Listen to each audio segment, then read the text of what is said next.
ছাত্ৰীসকল, আজি আমি ইয়াৰ বাইনাৰী নাম্বাৰৰ বিষয়ে আলোচনা কৰিম। এই বাইনাৰী পদ্ধতিত দ্বৈত প্ৰণালীৰ এটা দ্বৈত প্ৰণালীত যিটো নাম্বাৰ দিয়া থাকে সেই সংখ্যাটোক আমি দশমিক পদ্ধতিলৈ কেনেকৈ সলনি কৰিম, নাইবা এটা দশমিক পদ্ধতিত দিয়া নাম্বাৰক বাইনাৰীলৈ কেনেকৈ সলনি কৰিম সেই বিষয়ে আলোচনা কৰিম। এইটোত চোৱা, এনেকৈ এইটো কৰি দিছোঁ, তাৰপিছত এইখিনি কৰিছোঁ, এইখিনি তাৰপিছত এইটোত চাবা 1 0 0 1 0 তে কিমান আছে 0 1 2 3 4 5, গতিকে 1 × 2 to the power 5 কৰিছোঁ, এইখিনি কেলকুলেশ্যন। তাৰপিছত চাবা addition in binary system. Binary ছিষ্টেমত আমি নাম্বাৰ এটা কেনেকৈ এড কৰিম বুজি পাইছা? এতিয়া চাবা 0ৰ লগত 0 এড কৰিলে 0, 0ৰ লগত 1 কৰিলে 1, 1 0 1, 1ৰ লগত 1 কৰিলে 10 হৈ যায়। এইটো সংখ্যাটো চাই লওঁ, 1ৰ লগত 0, 1ৰ লগত 0 এনেকৈ কৰিছোঁ।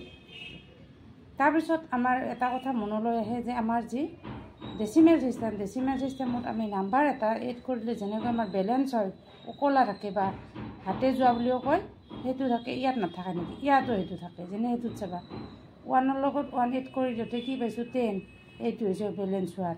তাৰপিছত 1 + 1 10, লগত 1 11, এইটো তাৰপিছত এইটোৰ লগত এইটো, এইটোৰ লগত এইটো, তাৰপিছত এইটোৰ লগত এইটো, তাৰপিছত 1 + 1 10।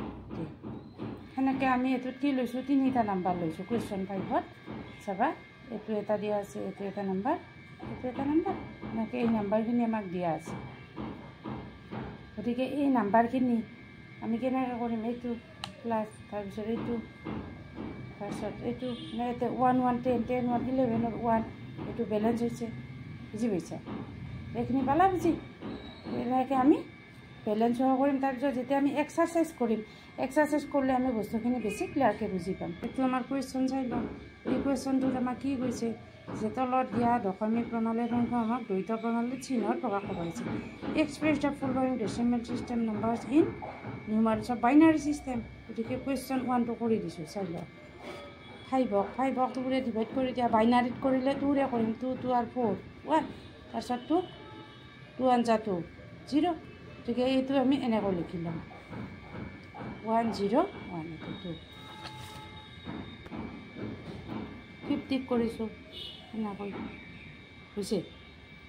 পাৰিবা নহয় তোমালোকে, এইটো পাৰিবা। তাৰপিছত এইটো কুৱেশ্যন চোৱা, 1 5 2 0, 1 5ক 2 0 কৰিলে ডিভাইড কৰিলে এইটো, আৰু তোমালোকেতো জানা এইটো আমি এনেকৈ তলৰ পৰা লিখি যাম। অলপ মনোযোগ দি কৰিবা কুৱেশ্যনটো। তাৰপিছত কুৱেশ্যন নম্বৰ 2ৰ এই কুৱেশ্যনখিনি তোমালোকক তুলি দিছোঁ। মই তোমালোকক এটা দুটা কৰি দিম, বাকীখিনি তোমালোকে নিজে প্ৰেক্টিছ কৰিবা। এইটো আমাক এটা বাইনাৰী নাম্বাৰ দিয়া আছে, তাক ডেচিমেলত এক্সপ্ৰেছ কৰিব লাগে। গতিকে 1 0 0, এতিয়া 0ৰ পৰা ষ্টাৰ্ট হ'ব, 2 to the power 0, 2 to the power 1, 2 to the power 2, তো এইখিনি।